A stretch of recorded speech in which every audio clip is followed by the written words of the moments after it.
Lord, palakasin mo ako sa mga oras na ito. Bigyan mo pa ako ng maraming inspirasyon para makamove on sa buhay ko. Ako ngayon, Lord, ay nakalubog sa isang problema na hindi ko lubos maisip kung bakit dumating sa aking buhay ito. Nalilito at parang nawawala na ako.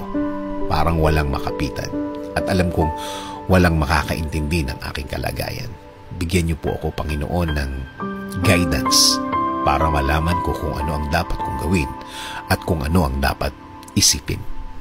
Ibigay niyo po sa aking daan ang mga taong tutulong sa akin at maging tamang impluensya sa aking buhay.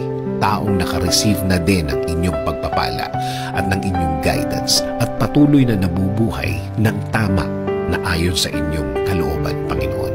Huwag niyo pong hayaan din na grabing maapektuhan ang aking pamilya. Spare them from hurt.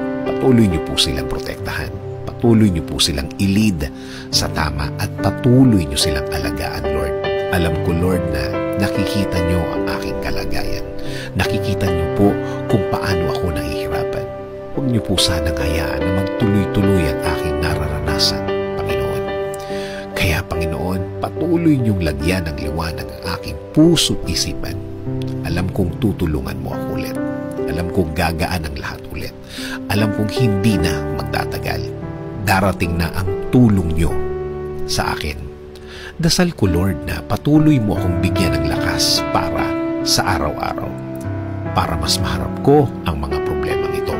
Bigyan mo ko ng talino para mas alam ko kung ano ang gagawin sa problemang ito. Patuloy akong maniniwala at kakapit pa din sa inyong presensya, Panginoon. Kakapit sa pangako po ninyo na lagi kayong andyan para sa akin at sa aking pamilya. Magfo-focus ako sa inyong pagmamahal sa akin dahil alam ko na kapakanan ko pa rin ang mangingibabaw sa bawat mahirap na sitwasyon sa aking buhay. Maraming salamat sa inyong kabaitan. Maraming salamat sa inyong biyaya. Maraming salamat sa ibibigay mong lakas at talino sa akin, Lord.